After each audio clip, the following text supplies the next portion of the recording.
Hello student. पिछली class में हम सबने बात की थी मुद्रास्फीति पर।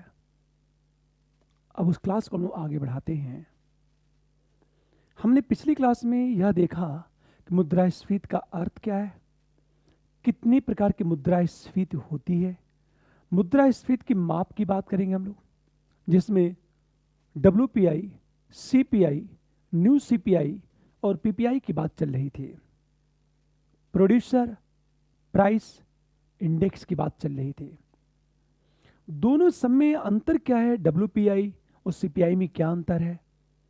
WPI से सही तरीके से मुद्रास्फीति की गणना क्यों नहीं हो पाती है, WPI और CPI में अंतर क्या है, यहां तक हम लोग देख चुके थे।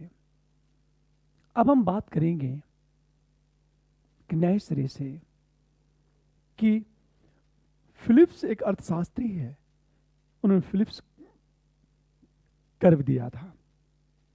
फिलिप्स कर्व क्या है?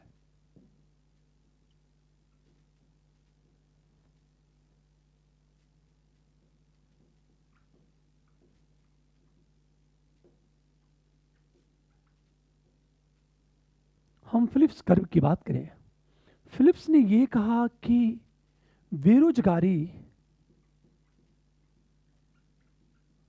बेरोजगारी एवं मुद्रास्फीति में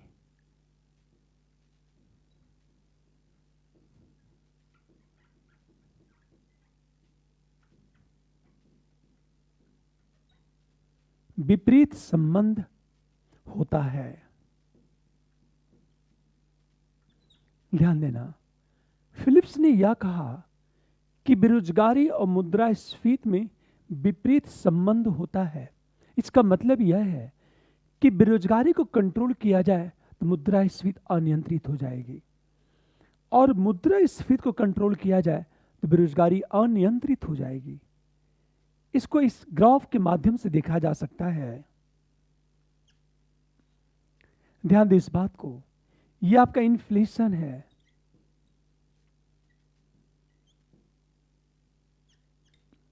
और ये बेरोजगारी दर है।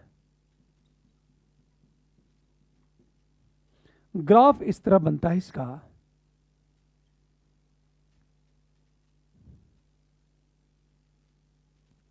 यदि इन्फ्लेशन यहां किया जाए तो बेरोजगारी यहां हो गई, बेरोजगारी को यदि यहां किया जाए तो इन्फ्लेशन बढ़ गया। फिलिप्स ने यह कहा कि बेरोजगारी को यदि कंट्रोल किया जाएगा तो मुद्रास्फीति अनकंट्रोल अनियंत्रित हो जाएगी, और यदि मुद्रास्फीति को कंट्रोल किया जाए तो बेरोजगारी अनियंत्रित हो जाएगी। कैसे और किस रूप की बात करें हम लोग, ऐसे कैसे होगा? अब ध्यान से सुनो इस बात को। मान लिया जाए बेरोजगारी को कंट्रोल करना है तो करना क्या होगा?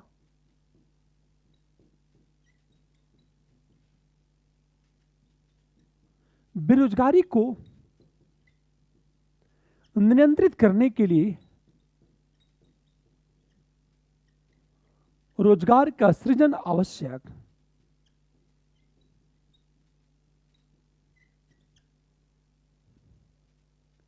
और रोजगार का सृजन करने के लिए उद्योग चाहिए, उद्योग को लगाना आवश्यक।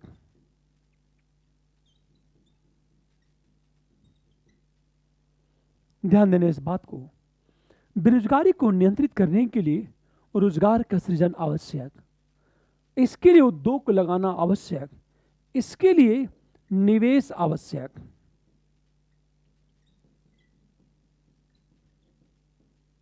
और निवेश तभी जब पूंजी सस्ती हो। पूंजी सस्ती तभी होगी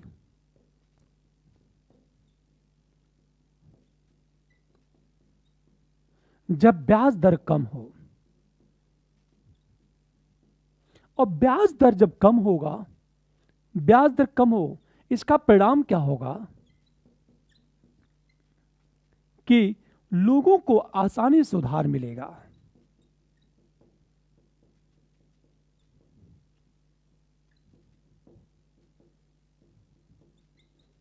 और जब लोगों को आसानी से उधार मिलेगा तो मांग में वृद्धि।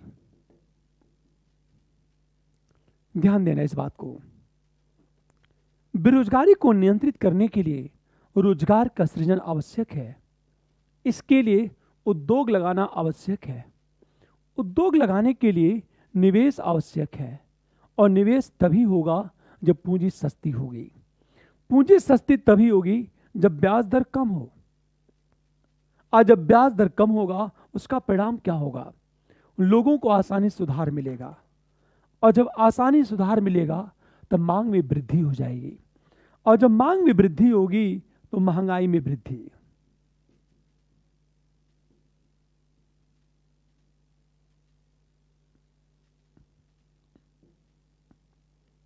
इसका मतलब यह है कि बेरोजगारी को नियंत्रित किया जाएगा तो महंगाई बढ़ जाएगी।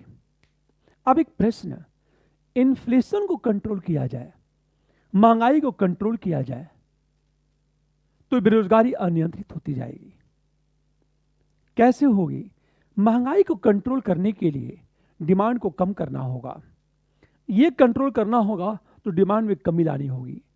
डिमांड में कमी तभी आएगी जब लोगों को आसानी से उधार नहीं मिलेगा और टैक्स रेट बढ़ जाएगा। जब लोगों को आसानी से उधार तभी नहीं मिलेगा जब ब्याज दर ज्यादा हो, और लोगों को आसानी से उधार न मिले। यह तभी संभव है जब पूंजी महंगी हो। परिणाम क्या होगा? उद्योगपति उधार नहीं लेगा, बाजार में निवेश नहीं होगा। इसको हम इस तरह देख सकते हैं।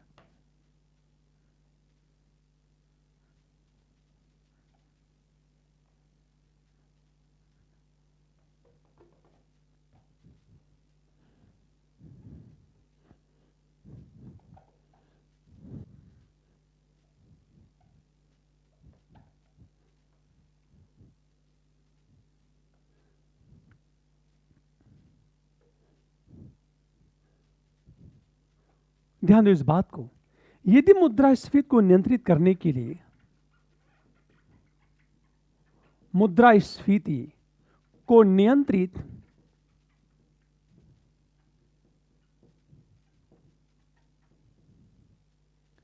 करने के लिए मांग में कमी करनी होगी।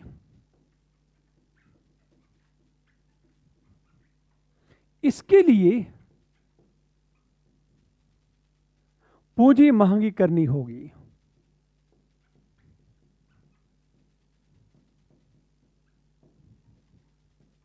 यदि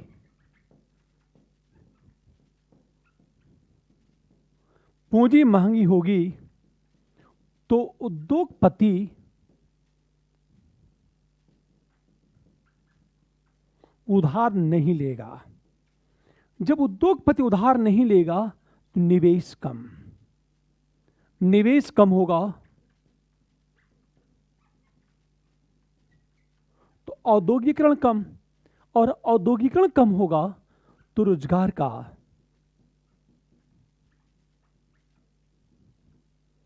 सृजन कम, और जब रोजगार का सृजन कम होगा तो स्वाभाविक है बेरोजगारी में वृद्धि हो जाएगी। ध्यान देना इस बात को। मुद्रास्फीति को नियंत्रित करने के लिए मांग में कमी करनी होगी। डिमांड, और डिमांड तभी कम होगी जब लोगों के पास पैसा ना हो। यह तभी संभव है जब बैंक से उन्हें आसानी से उधार न मिले। यह तभी संभव है जब बैंक डियर मनी अर्थात उच्च ब्याज दर और कठोर शर्तों पर उधार देने की बात करे। इसका परिणाम यह होगा कि उद्योगपति बाजार से उधार नहीं लेगा। जब नहीं लेगा तो निवेश कम होगा। निवेश कम होगा तो औद्योगिकरण कम होगा। ये कम होगा तो रोजगार का सृजन कम होगा। परिणामतः बेरोजगारी में वृद्धि हो जाएगी। इस प्रकार फिलिप्स ने यह कहा कि बेरोजगारी दर और मुद्रास्फीति में एक विपरीत संबंध होता है। यदि बेरोजगारी दर को नियंत्रित किया जाए तो मुद्रास्फीति अनियंत्रित हो जाएगी। और मुद्रास्फीति को नियंत्रित किया जाए तो बेरोजगारी भी अनियंत्रित होती हो जाएगी। तो फिलिप्स ने दोनों में एक रिलेशन को बताया है। अब एक प्रश्न,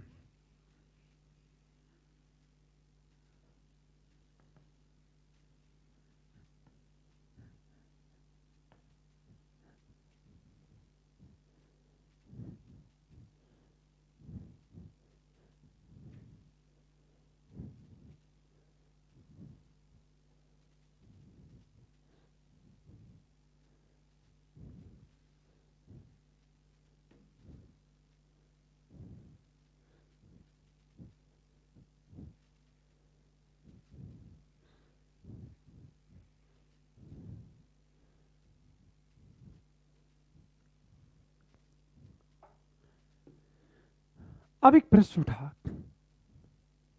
कि मुद्रास्फीति को कैसे नियंत्रित किया जाए, क्या किया जाए। तो ध्यान देना इस बात को, यदि मुद्रास्फीति को नियंत्रित करने की बात की जाए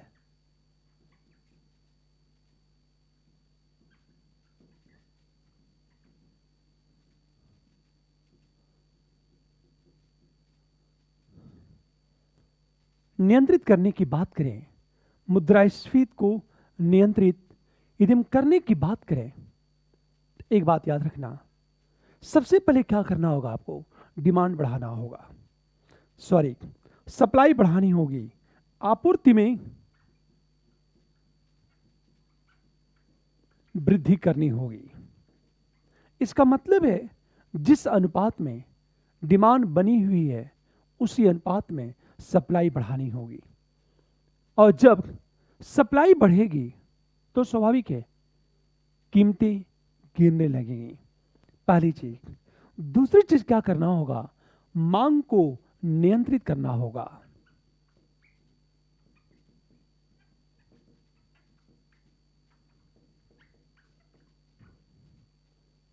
मांग को नियंत्रित करना होगा। मांग को कंट्रोल करने के लिए जरूरी यह है कि लोगों के पास पैसा कम हो। इस मांग को नियंत्रित करने के लिए दो तरीके होते हैं, एक मौद्रिक नीति जिसकी चर्चा हम लोग आगे करेंगे, और दूसरा है राजकोषीय नीति। ध्यान देना, एक तो मॉनेटरी पॉलिसी है और दूसरा फिस्कल पॉलिसी। मौद्रिक नीति के तहत क्या किया जाता है, ब्याज दर में वृद्धि कर दी जाती है, पहली बात वृद्धि, और दूसरी बात बाजार में तरलता में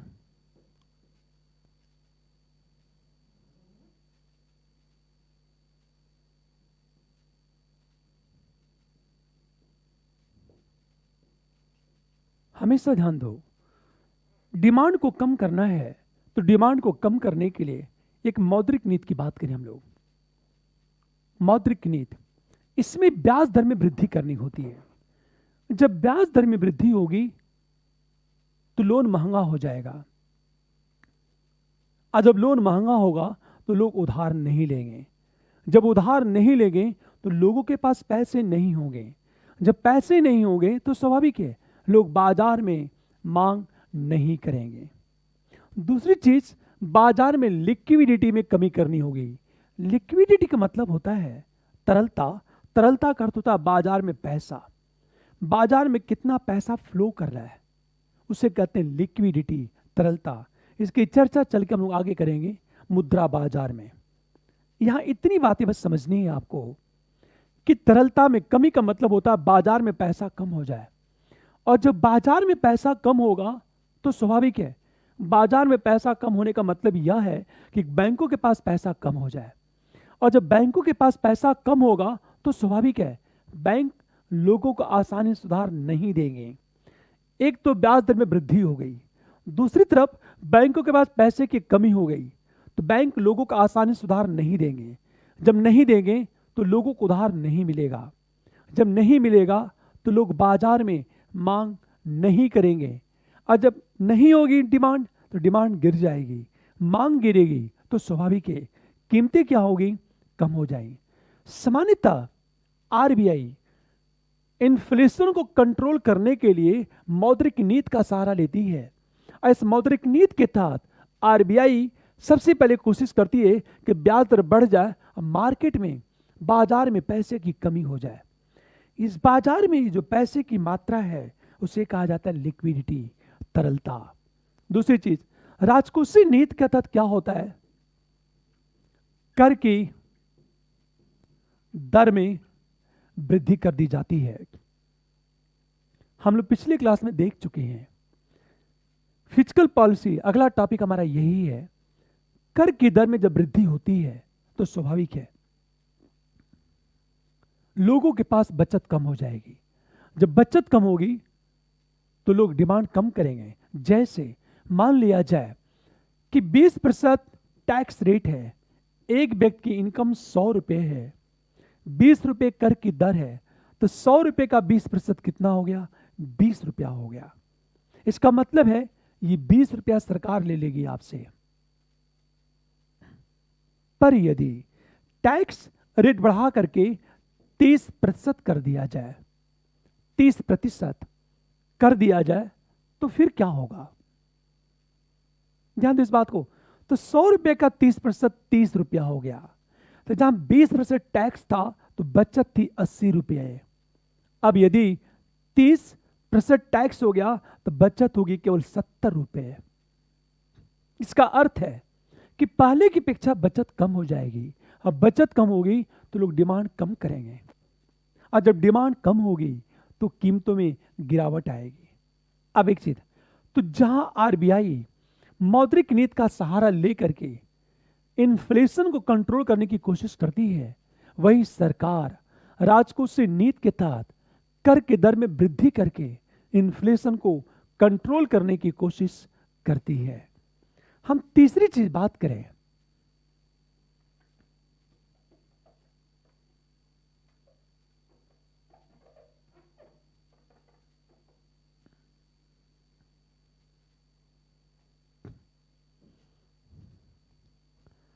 अब ध्यान देना इस बात को।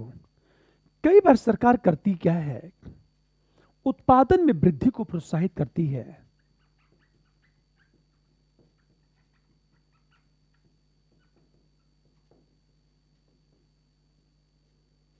प्रोत्साहित करने की कोशिश करती है, उत्पादन में वृद्धि को प्रोत्साहित करने की कोशिश।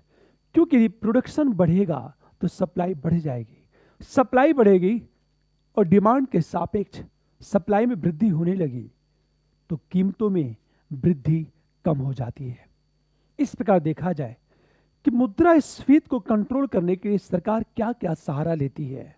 अब एक प्रश्न उठा कि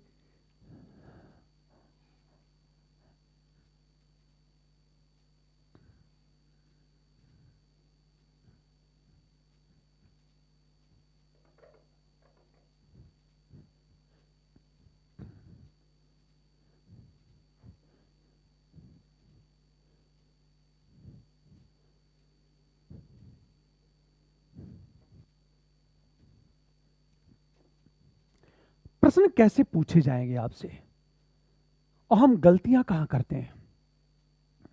मैं ये बताना चाहता हूं आपसे कि थोड़ी सावधानी बरती जाए तो प्रश्न गलत नहीं होंगे।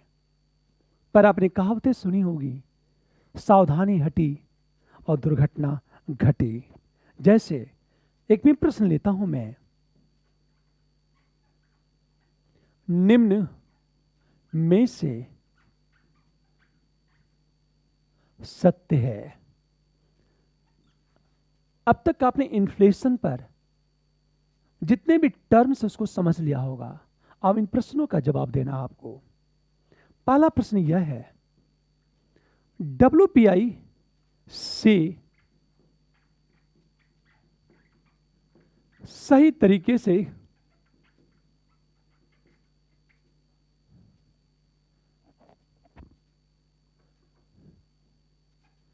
का प्रतिनिधित्व नहीं करता,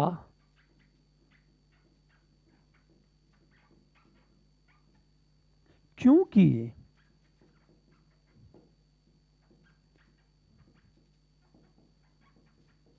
इसका आधार वर्ष स्थिर होता है। पहली चीज। हम दूसरी चीज बात करें, सीपीआई डब्ल्यूपीआई की अपेक्षा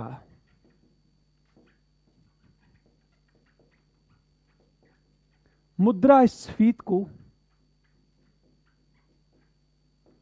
सही तरीके से व्यक्त करता है, क्योंकि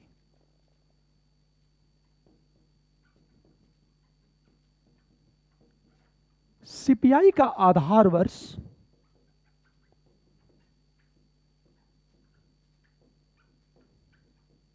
गतिशील होता है। हम तीसरी चीज बात करें,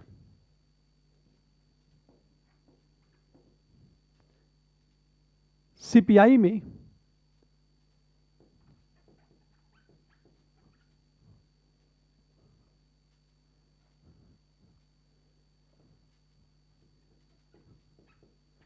केवल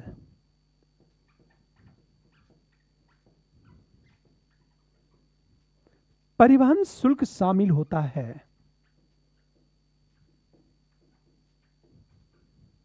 नंबर 4, सीपीआई की बात की जाए,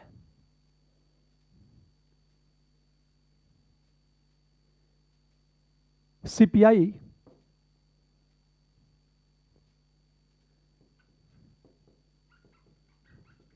के आधार पर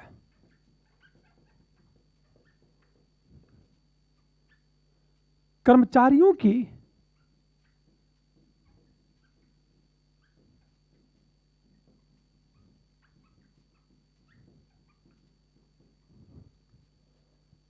सीपीआई के आधार पर कर्मचारियों के महंगाई भत्ते का निर्धारण होता है। पांचवा,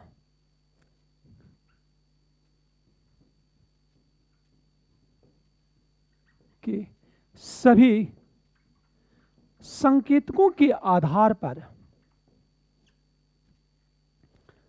कर्मचारियों के महंगाई भत्ते का निर्धारण होता है। नंबर 6,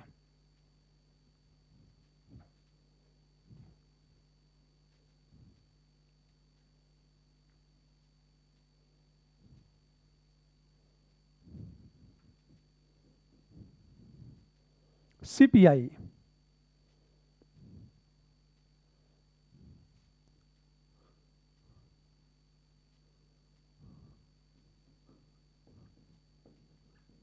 केवल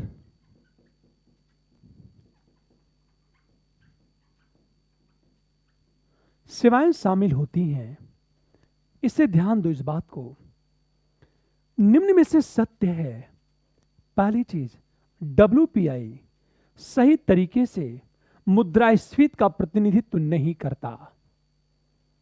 यह स्टेटमेंट सही है कि गलत है, यह हम लोग पढ़ चुके हैं कि डब्ल्यूपीआई सही तरीके से मुद्रास्फीति का प्रतिनिधित्व नहीं करता है।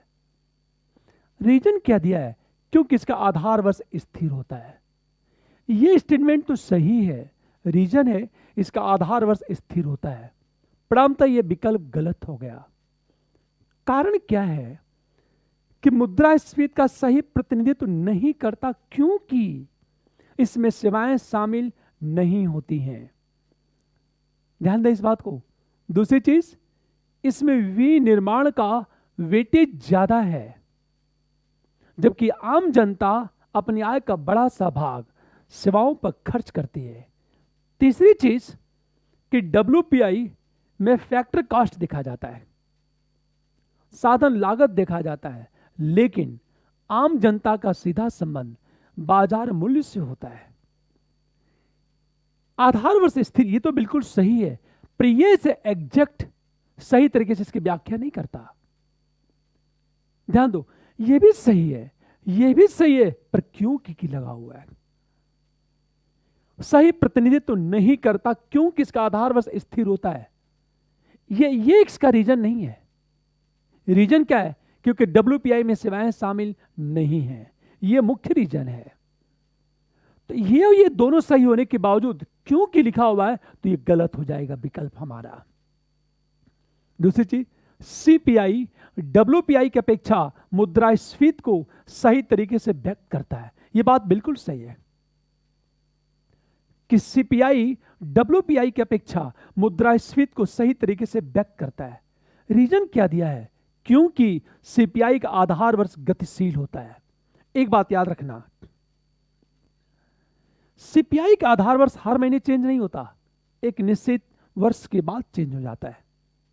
और सीपीआई डब्ल्यूपीआई की अपेक्षा मुद्रास्फीति को सही तरीके से रिप्रेजेंट करती है। इसका मूल कारण यह नहीं है, बल्कि मूल कारण यह है कि सीपीआई में सेवाएं शामिल हैं, वो उपभोक्ता केंद्रित है, इसलिए यह भी विकल्प गलत हो जाएगा। तीसरी चीज, सीपीआई में केवल परिवहन शुल्क शामिल होता है, बेसिक परिवहन शुल्क शामिल होता है। हमने केवल शब्द जोड़ा है, केवल शब्द जोड़ा है। केवल का मतलब होता है कि इसके अलावा और कुछ शामिल नहीं होता, जबकि हम जानते हैं कि सीपीआई में टैक्स भी इन्वॉल्व है और परिवहन शुल्क भी इन्वॉल्व होता है। चूंकि केवल शब्द जुड़ा है, अतः यह विकल्प गलत हो जाएगा। मान लिया जाए केवल शब्द न हो, हटा दो केवल शब्द को। प्रश्न यह हो, सीपीआई में परिवहन शुल्क भी शामिल होता है भी, तो परिवहन शुल्क भी शामिल होता है, इसका मतलब कर के अलावा यह भी शामिल होता है, तब तो विकल्प सही हो जाता। एक बात याद रखना है कि केवल शब्द का प्रयोग किया है कि भी शब्द का प्रयोग किया है। अगली चीज, सीपीआई के आधार पर कर्मचारियों के महंगाई भत्ते का निर्धारण होता है। सीपीआई के आधार पर, यह बात बिल्कुल सही है, क्योंकि consumer price index for industrial worker के आधार पर कर्मचारियों के महंगाई भत्ते का निर्धारण होता है। यह बात बिल्कुल सही है। अब देखो आप, लेकिन अगली चीज, सीपीआई के सभी संकेतकों के आधार पर कर्मचारियों के महंगाई भत्ते का निर्धारण होता है। सभी शब्द है, जबकि हम जानते हैं सभी शब्द गलत है। कर्मचारियों के महंगाई भत्ते का निर्धारण सीपीआई फॉर इंडस्ट्री वर्कर के आधार पर होता है। चूंकि सभी शब्द है और सभी का मतलब होता है CPI for industrial worker, CPI for rural labour और सीपीआई फॉर एग्रीकल्चर लेबर, तो ये विकल्प तो गलत हो जाएगा। अगली चीज, सीपीआई में केवल सेवाएं शामिल होती है, केवल सेवाएं शामिल होती हैं, ये भी सेंटेंस गलत हो गया। केवल सेवाएं शामिल नहीं होगी, क्यों? उत्पाद भी शामिल होता है, वस्तु सेवा दोनों का मूल्य शामिल होता है, केवल सेवाएं। ध्यान देना, डब्ल्यूपीआई में उत्पाद प्रोडक्ट की साधन लागत और सीपीआई में प्रोडक्ट प्लस सेवा दोनों की बात करते हैं। इसका मतलब यह भी विकल्प गलत हो गया। मान लिया जाए केवल शब्द न हो, ये सेवाएं भी शामिल होती हैं, ये शब्द न रहे, सेंटेंस हो सीपीआई में सेवाएं भी शामिल होती है, तब तो विकल्प सही हो जाएगा। बहुत ही छोटी छोटी चीजें जहां हम गलतियां करते हैं और उसे हम सुधार सकते हैं, पर दुर्भाग्य हम उसे इग्नोर कर देते हैं। आप ध्यान दो इस बात को कि फिर एक प्रश्न कैसे पूछा जा सकता है आपसे।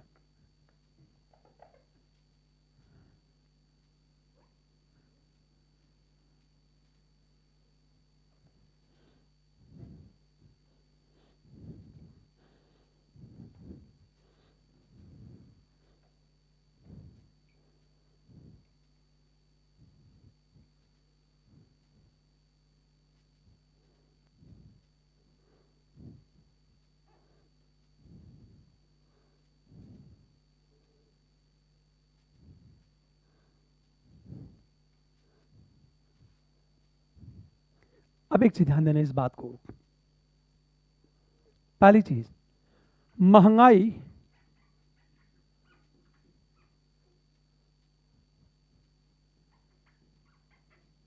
में वृद्धि से लोचदार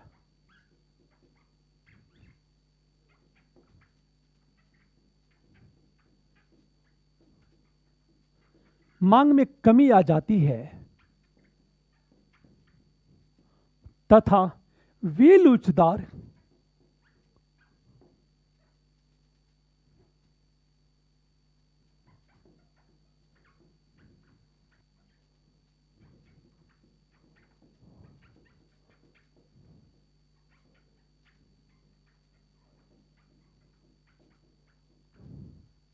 ध्यान से सुनिए इस बात को।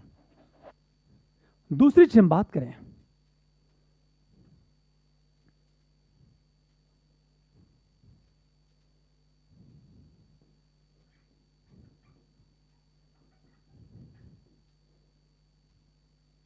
परास। परास का मतलब रेंज। परास।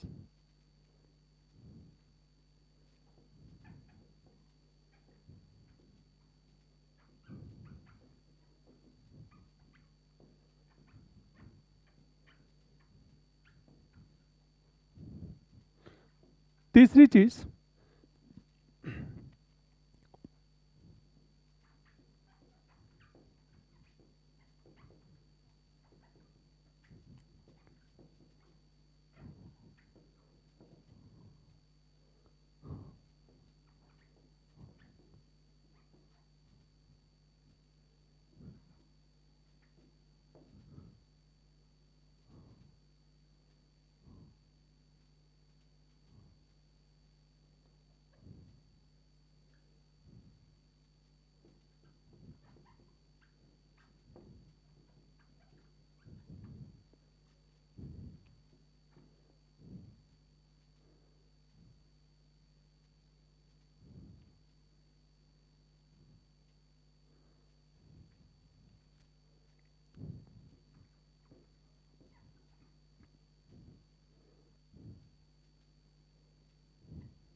इस विकल्प को देखो आप, निम्न में से सत्य है। पहला विकल्प है महंगाई में वृद्धि से लोचदार इलास्टिक इलास्टिक गुड्स की मांग में कमी आ जाती है, तो वे लोचदार इन इलास्टिक गुड्स पर ज्यादा प्रभाव नहीं पड़ता है। ध्यान सुने इस बात को। यदि मुझे यह पता कि इलास्टिक गुड्स क्या होती है, इलास्टिक गुड्स का मतलब होता है कि कीमतों में कमी आने से उसकी डिमांड बढ़ जाए और कीमतों में वृद्धि से उसकी डिमांड कम हो जाए। तो ध्यान दें, जो लोचदार वस्तु है वहां कीमत और मांग में विपरीत संबंध होता है। विपरीत संबंध का मतलब है कीमत बढ़ेगी तो डिमांड गिरेगी, कीमत गिरेगी तो डिमांड बढ़ेगी। महंगाई में वृद्धि से लोचदार वस्तुओं की मांग में कमी आ जाती है। यह बात बिल्कुल सही है, क्योंकि जब महंगाई में वृद्धि होगी, कीमत में वृद्धि होगी तो डिमांड गिर जाएगी। बेलोचदार वस्तु पर ज्यादा प्रभाव नहीं पड़ता। बेलोचदार वस्तु इन इलास्टिक गुड्स का मतलब क्या होता है? ऐसे गुड्स जिसका महंगाई के वृद्धि पर ज्यादा प्रभाव नहीं पड़ता, जैसे मूलभूत आवश्यकता, जैसे मैंने कहा नमक, सब्जी, चावल, आटा आपको लेना ही लेना है, तो ज्यादा प्रभाव नहीं पड़ता। प्रभाव पड़ता है पर ज्यादा प्रभाव नहीं पड़ता, अतः विकल्प सही हो गया। दूसरी चीज, inflation targeting the range of inflation. Range of inflation क्या होता है? मुद्रास्फीति की सीमा निर्धारित करते हैं ना कि भाई देखो 2% से लेकर 6% होगा, उसे कहते हैं द रेंज ऑफ इन्फ्लेशन, मुद्रास्फीति का परास।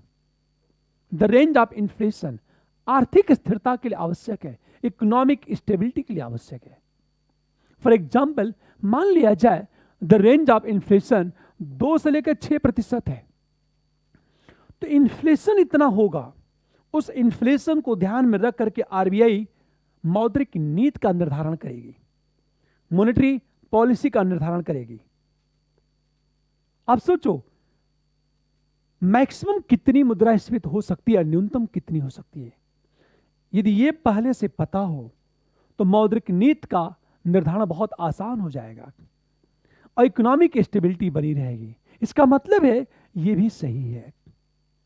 जैसे छोटा सा एग्जांपल लो आपसे, घर में भोजन बन रहा है, यदि ये पता हो कि घर में कितने मेहमान आएंगे और एक मेहमान कितनी रोटी खा सकता है, ये पता है, तो भोजन इतना बनेगा कि न तो बहुत ज्यादा होगा न तो बहुत कम होगा। पर आपको यही नहीं पता है कि कितने मेहमान आएंगे, तो या तो बहुत ज्यादा बना लेंगे या तो बहुत कम बना लेंगे। उसका दुष्परिणाम क्या होगा, या तो भोजन कम हो जाएगा या तो बहुत ज्यादा हो जाएगा। यदि मेहमान की सीमा हो कि भाई देखो 50 से 60 के बीच आएंगे, 50 से 60 ए रेंज, न्यूनतम 50 और मैक्सिमम 60, तो घर में मेहमानों के लिए भोजन बनाना आसान हो जाएगा, न तो कोई भूखा सोएगा और न तो भोजन बर्बाद होगा। ठीक उसी तरह द रेंज ऑफ इन्फ्लेशन की बात करें। तीसरी चीज, हाइपर इन्फ्लेशन की स्थिति में मुद्रा की महत्ता समाप्त हो जाती है। मैंने क्या कहा, करेंसी की वैल्यू कम हो जाती है, समाप्त नहीं होती। फर्क ये ध्यान देना, कल की क्लास, हाइपर इन्फ्लेशन में वस्तुएं इतनी महंगी हो जाती हैं, वस्तुएं इतनी महंगी हो जाती हैं कि इसकी मुद्रा की वैल्यू बहुत कम हो जाती है। जैसे हम लोग बात कर रहे थे कि हाइपर इन्फ्लेशन में कि 20 रुपए का मार्कर हो सकता 2 लाख रुपए में मिले, तो मुद्रा की वैल्यू बहुत कम होगी, समाप्त नहीं होगी, कम हो जाएगी। इसका मतलब ये विकल्प गलत हो गया, यहां लिखा है समाप्त। मुद्रा की महत्ता अत्यंत कम, यदि यह अंश विकल्प शब्द ये हो अत्यंत कम, तब तो विकल्प सही हो जाएगा, पर लिखा समाप्त हो जाएगी तो विकल्प गलत हो जाएगा। चौथी चीज, पीपीआई की अपेक्षा डब्ल्यूपीआई द्वारा मुद्रास्फीति का सही प्रतिनिधित्व होता है। ये तो सेंटेंस गलत है। कल की क्लास कि डब्ल्यूपीआई की अपेक्षा जो पीपीआई है वो मुद्रास्फीति को सही तरीके से रिप्रेजेंट करता है। अगली चीज, मुद्रास्फीति की स्थिति में उधार देने वाले को फायदा होता है। अब एक चीज बताओ, कल की क्लास उधार देने वाले को फायदा हो कि घाटा होगा, हम लोग पढ़ चुके हैं कि मुद्रास्फीति की स्थिति में उधार देने वाले को घाटा होता है न कि फायदा, तो ये भी विकल्प गलत हो गया। अगली चीज, मुद्रास्फीति बेरोजगारी साथ साथ चल सकती है, हम लोग बात कर चुके थे। स्टैगफ्लेशन में क्या होता है, स्टैग्नेशन में क्या होता है, बेरोजगारी भी होगी और मुद्रास्फीति भी होगी, यह संभव है। इसका मतलब है यह भी विकल्प सही है। अब ध्यान देना, सत्य है, पहला सही है, दूसरा सही है, तीसरा गलत है, चौथा गलत है, पांचवा गलत है और छठवां सही है। ये बहुत ही बेसिक क्वेश्चन है जहां से हम लोग देख सकते हैं। अब ध्यान से सुनिए इस बात को,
एक प्रश्न देखता हूं मैं।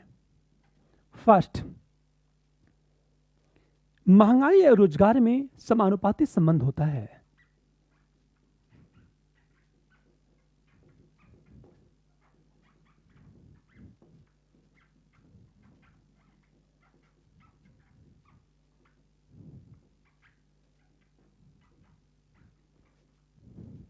पहली चीज। हम दूसरी चीज बात करें कि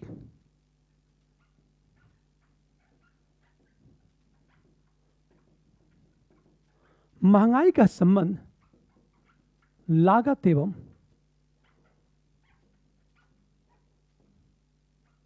आपूर्ति से है। हम तीसरी चीज बात करें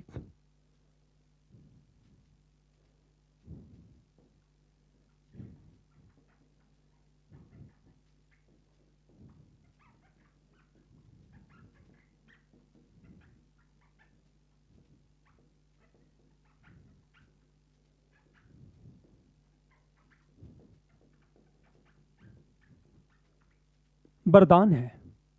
हम चौथी चीज बात करें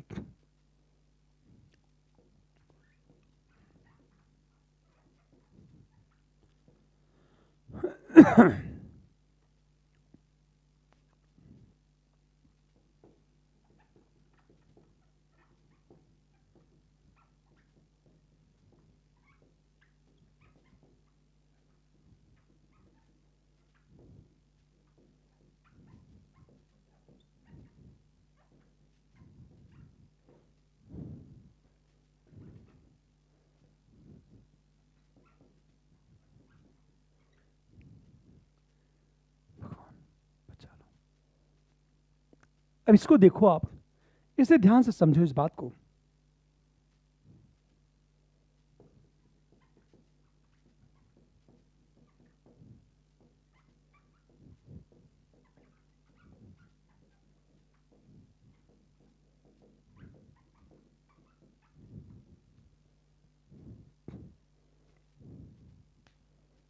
निम्न में से सत्य है।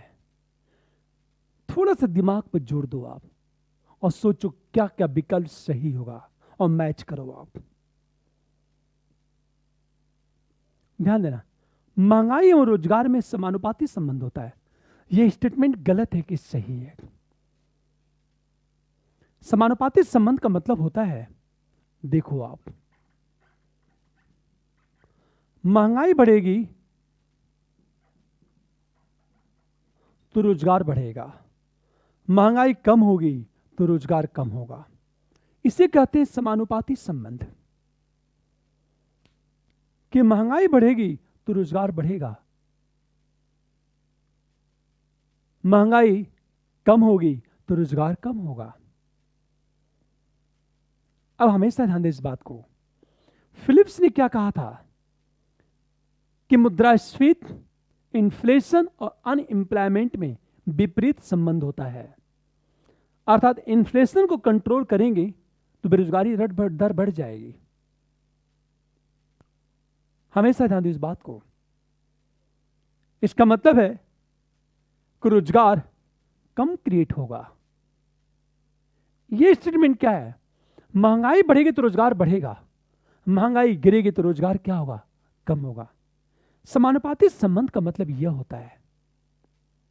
अब एक चीज बताओ, यदि महंगाई बढ़ने से रोजगार में वृद्धि होती तो दुनिया का हर एक देश महंगाई को कंट्रोल करने की कोशिश क्यों करता? इसका मतलब यह है कि यह स्टेटमेंट गलत है। बेशक एक सीमा तक कीमतों में वृद्धि होती है, एक सीमा तक रोजगार में वृद्धि होती है, एक सीमा तक। कैसे? इस मैप में देखो आप, मान लिया जाए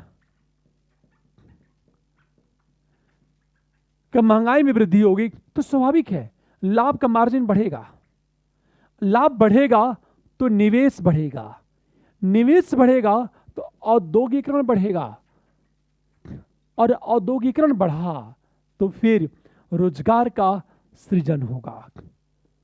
इन्फ्लेशन में वृद्धि होगी धीरे धीरे तो लाभ का मार्जिन बढ़ेगा, लाभ कमाने के लिए इन्वेस्टर क्या करेगा? निवेश करेगा, पैसा लगाएगा तो उद्योग लगेंगे, उद्योग लगेगा तो रोजगार का सृजन बढ़ेगा। लेकिन एक सीमा के बाद जब महंगाई में बहुत ज्यादा वृद्धि हो जाती है तो लोग खरीदना बंद कर देते हैं। खरीदना बंद कर देंगे, परिणाम क्या होगा? सीधे पूंजी का पलायन होगा। पूंजी का पलायन होगा तो उद्योग बंद होंगे, उद्योग बंद होंगे तो बेरोजगारी क्या होगी? बढ़ेगी। इसका मतलब है कि समानुपातिक संबंध होता है, यह सेंटेंस गलत हो गया। दूसरी चीज, महंगाई का संबंध लागत और आपूर्ति से है, यह सेंटेंस सही है कि गलत है? ये हम लोग पढ़ चुके हैं। कॉस्ट पुश इन्फ्लेशन और डिमांड पुल इन्फ्लेशन। डिमांड के सापेक्ष सप्लाई बढ़ा दी जाए, इसका मतलब यह है कि लागत बढ़ेगी तो महंगाई बढ़ जाएगी, आपूर्ति गिर गई तो महंगाई बढ़ जाएगी। तो ये सेंटेंस सही हो गया। तीसरी चीज, मुद्रास्फीति में धीरे धीरे वृद्धि अर्थव्यवस्था के लिए वरदान है। वरदान क्यों है? कीमतों में धीरे धीरे वृद्धि होगी तो स्वाभाविक है लाभ का मार्जिन बढ़ेगा, तो निवेशक क्या करेगा? ज्यादा से ज्यादा लाभ कमाने के लिए निवेश करेगा। यदि निवेश हुआ तो उद्योग लगेंगे, औद्योगिकरण होगा, रोजगार का सृजन होगा। ध्यान दो, तो यह भी सेंटेंस सही हो गया। चौथी चीज, मुद्रास्फीति को रोकने के लिए केवल मौद्रिक नीति एक महत्वपूर्ण अस्त्र है, केवल शब्द है। अब एक चीज बताओ, यद्यपि इसकी चर्चा चलकर हम लोग आगे करेंगे फिजिकल पॉलिसी में और मॉनेटरी पॉलिसी में। एक चीज बताओ, मुद्रास्फीति को रोकने के लिए केवल मौद्रिक नीति एक महत्वपूर्ण अस्त्र है, ये तो स्टेटमेंट गलत है। केवल नहीं, राजकोष से नीति का भी सहारा ली जाती है और मौद्रिक नीति का भी सहारा लिया जाता है, तो केवल शब्द है, तो यह स्टेटमेंट गलत हो गया। पांचवी चीज, मुद्रास्फीति एवं मुद्रा की क्षमता में विपरीत संबंध होता है। विपरीत संबंध। अब बताओ, यह स्टेटमेंट सही कि गलत है? इसका मतलब क्या चीज है? यह मुद्रास्फीति बढ़ेगी तो मुद्रा की क्षमता गिरेगी, यह होता विपरीत संबंध। मुद्रास्फीति बढ़ेगी तो मुद्रा की क्षमता में गिरावट आएगी, इसको कहते हैं विपरीत संबंध। या मुद्रा की क्षमता बढ़ेगी तो इन्फ्लेशन में गिरावट आएगी, इसका मतलब है यह सेंटेंस बिल्कुल सही है। ये छोटी छोटी चीजें हैं जहां हम गलतियां कर सकते हैं।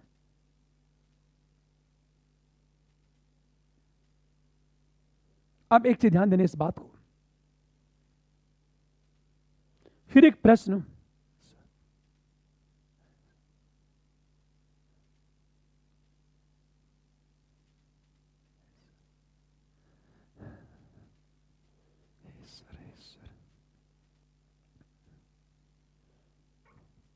ध्यान सुनो।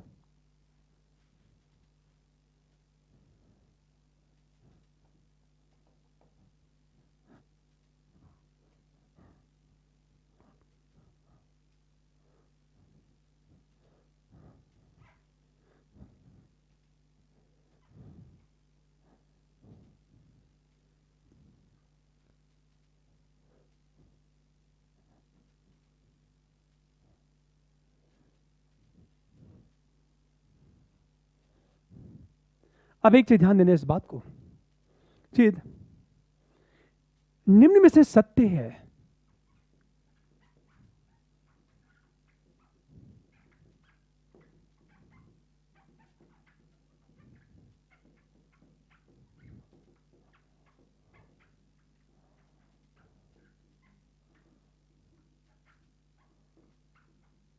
समानुपाती संबंध होता है। दूसरी चीज,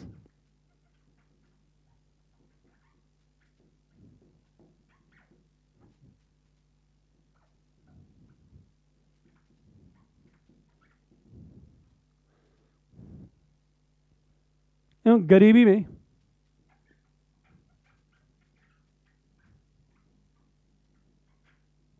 विपरीत संबंध होता है। तीसरी चीज,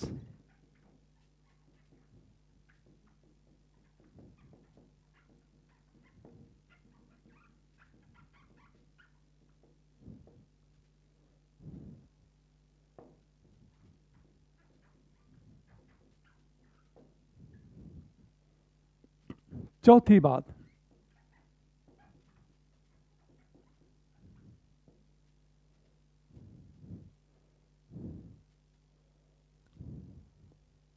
मुद्रास्फीति को शून्य करना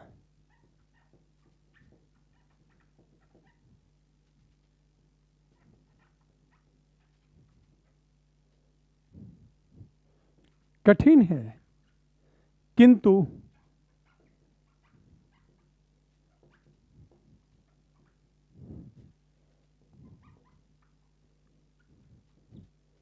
इन प्रश्नों को देखो आप।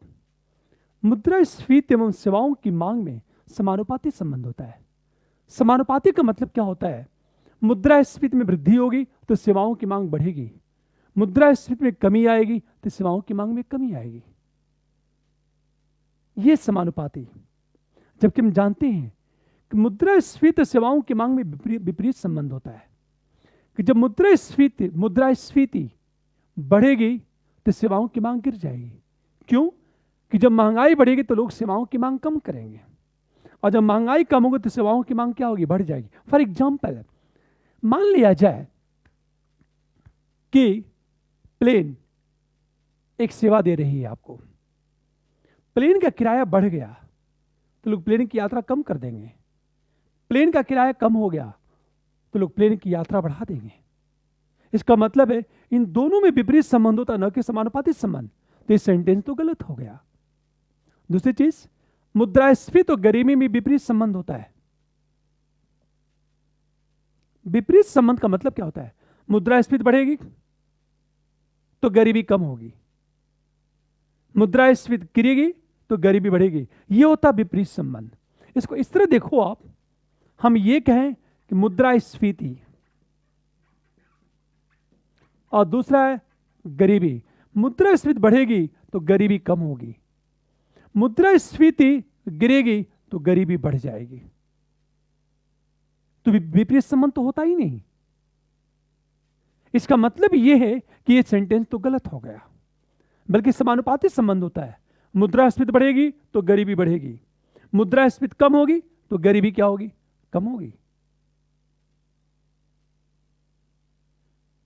अब ध्यान सुनिए इस बात को। तो ये सेंटेंस गलत हो गया। मान लिया जाए गरीबी की जगह कोई और शब्द जोड़ देता प्रति व्यक्ति संपन्नता,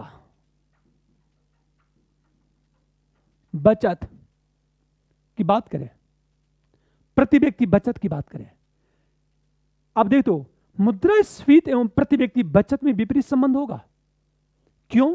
मुद्रास्फीति बढ़ेगी तो बचत कम होगी। क्यों? क्योंकि जब महंगाई बढ़ेगी तो लोग अपनी आय का बड़ा सा हिस्सा खाने पर खर्च कर देंगे, तो उनकी बचत कम हो जाएगी। जैसे आप रोज 100 रुपया कमाते हैं, ध्यान दीजिएगा, आप 50 रुपये खाने पर खर्च करते हैं तो आपका 50 रुपया बच गया।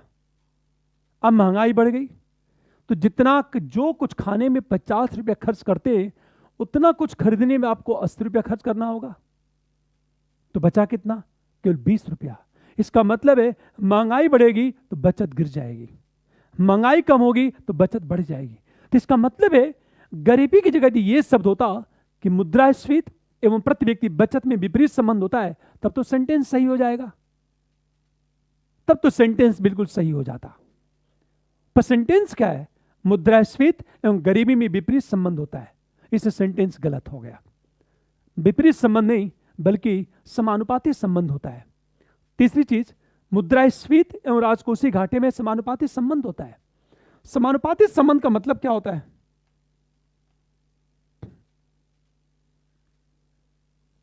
समानुपाती संबंध का मतलब क्या होता है कि मुद्रास्फीति बढ़ेगी तो राजकोषीय घाटा बढ़ेगा।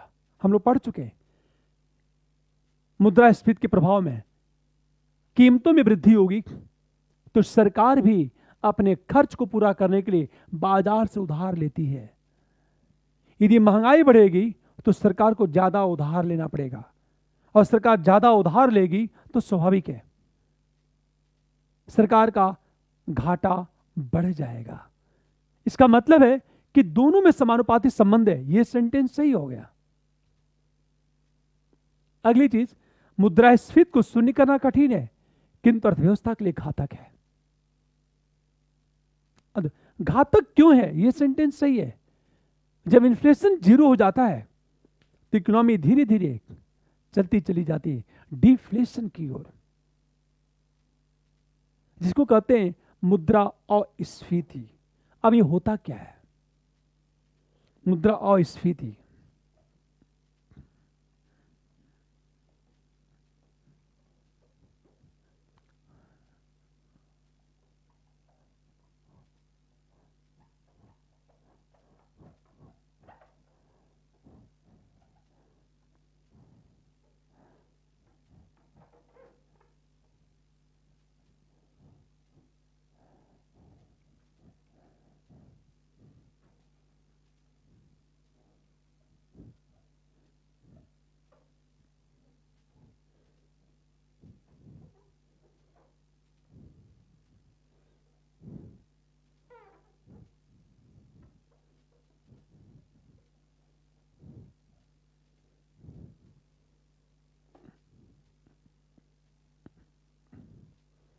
ध्यान से समझो इस बात को।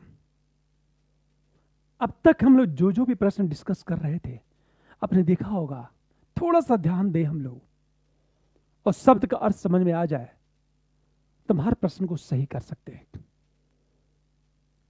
एक मैं बात बताना चाहता हूं आपसे कि यदि आपने कॉन्सेप्ट को समझ लिया और करंट पर काम कर लिया, यदि आप इकोनॉमिक्स के करंट में क्लास लूंगा तो मुझे पूरा विश्वास है कि प्रश्न आपके सही होंगे, गलत कम होंगे। मैं ये नहीं कहता कि इकोनॉमिक्स का 20 क्वेश्चन पूछा जाएगा तो आपके 20 के 20 सही होंगे, पर मैं दावा करता हूं कि 20 में आपके 15 से 16 क्वेश्चन सही हो सकते हैं। थोड़ा सा ध्यान देना होगा आपको। और मैं जो ऑनलाइन क्लास ले रहा हूं, इसका उद्देश्य मेरा यही है कि इकोनॉमिक्स का प्रश्न में गलत होने न दूं। अब तक हम लोग बात कर रहे थे मुद्रा अस्फीति की बात करें हम लोग। मुद्रा अस्फीति क्या होती है?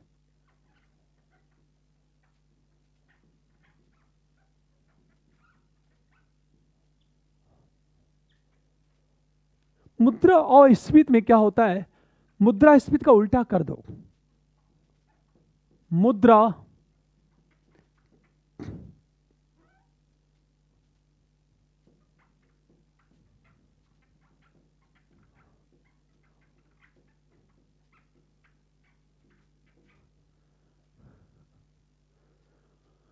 मुद्रा पर दबाव का कम होना।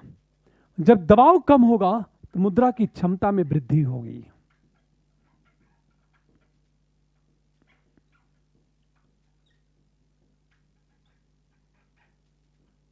जब मुद्रा की क्षमता में वृद्धि होगी, इसका मतलब यह है मुद्रा की क्रय शक्ति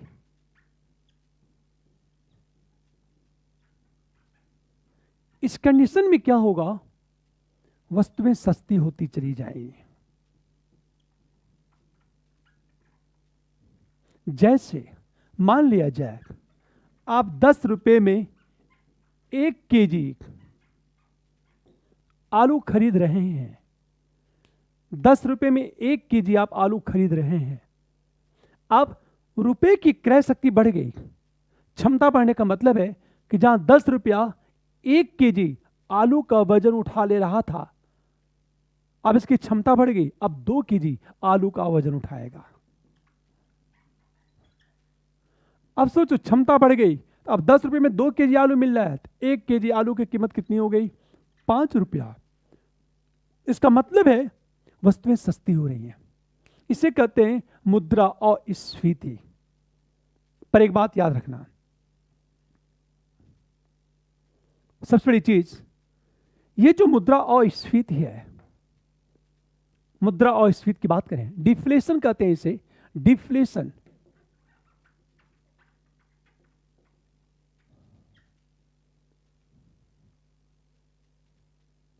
ये किसी भी देश की इकोनॉमी के लिए अभिशाप है कि डिफ्लेशन धीरे धीरे मंदी में चला जाता है।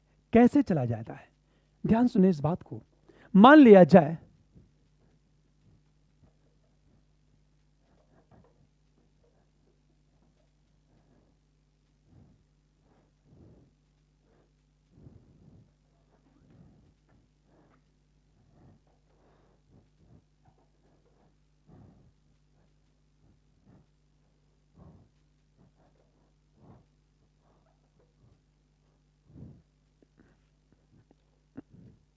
इसको ध्यान से सुनो इस बात को। कीमतें बहुत तेजी से गिर रही हैं। आगे गिर क्यों रही हैं? रीजन क्या है कि बहुत तेजी से गिर रही हैं? उसका रीजन ये कि बहुत ज्यादा सप्लाई बढ़ जाए। इसके दो रीजन होते हैं। एक तो मांग गिर जाए,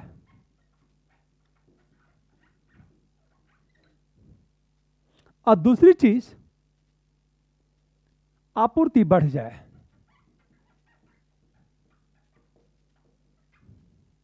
मांग क्यों गिरती है? लोगों के पास पैसे न हों,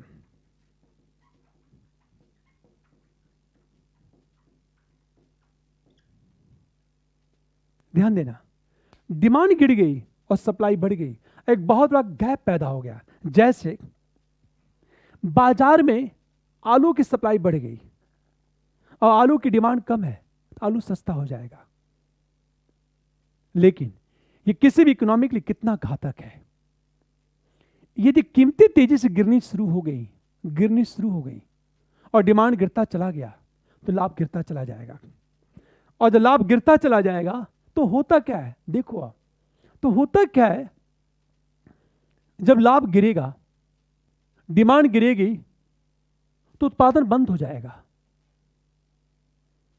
फैक्ट्री इतनी बड़ी थी, निवेश बंद हो जाएगा, फैक्ट्री का विस्तार रुक जाएगा। दूसरी तरफ लोग क्या करेंगे? जब डिमांड कम होगी तो लोग अपनी फैक्ट्री बंद करना शुरू कर देंगे।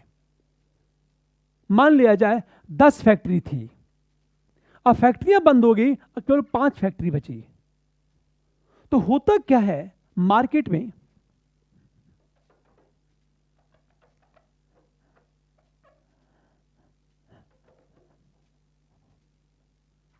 ध्यान दो इस बात को।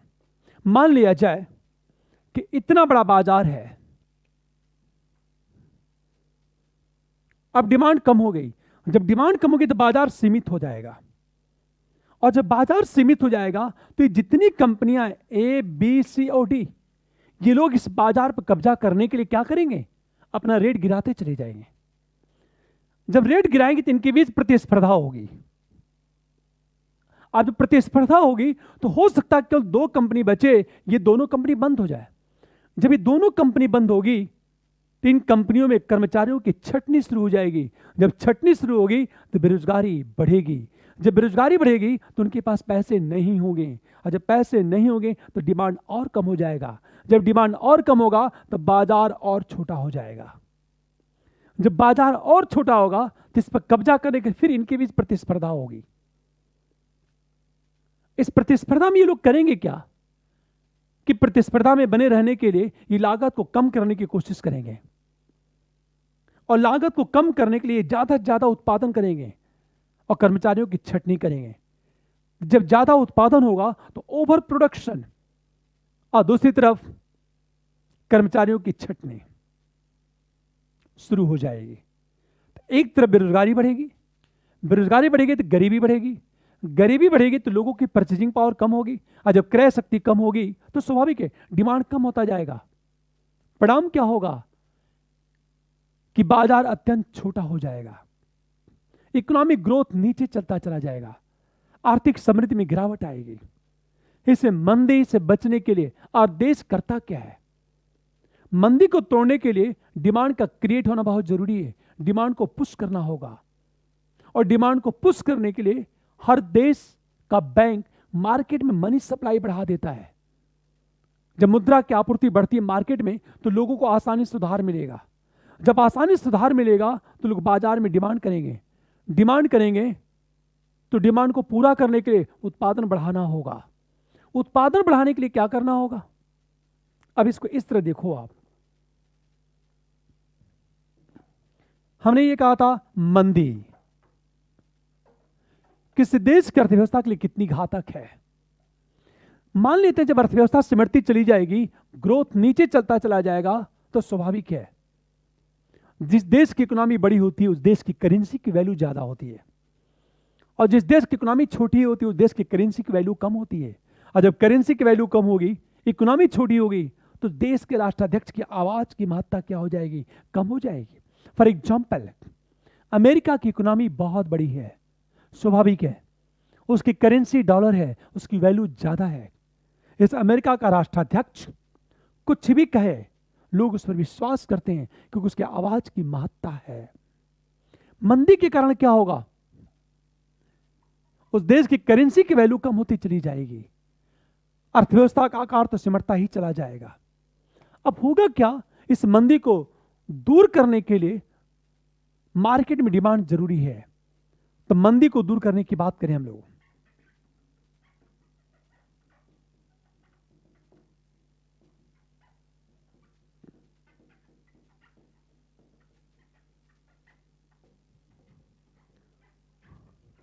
मांग में वृद्धि आवश्यक। इस मांग में वृद्धि के लिए वो करते क्या है? दो काम। एक तो बाजार में वृद्धि, और दूसरा क्या होता है? सरकार द्वारा कर की दर में कमी की जाती है।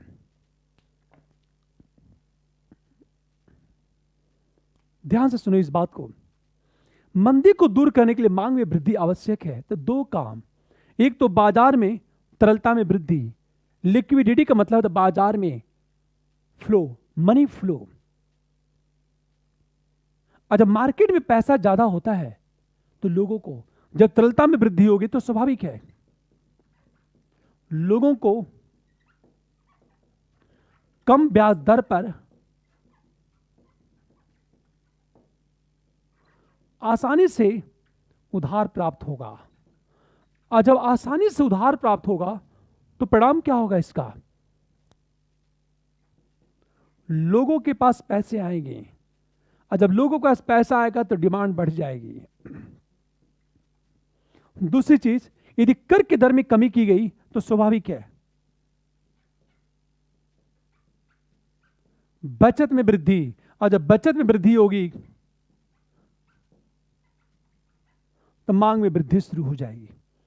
जब गवर्नमेंट कर की दर में कमी करेगी तो सेविंग बढ़ जाएगी, जब बचत बढ़ेगी तो मांग में वृद्धि हो जाएगी, फिर इकोनॉमी को पुश करेगी। इसे देखा होगा 1929 में जब महामंदी आई थी, महामंदी जब आई थी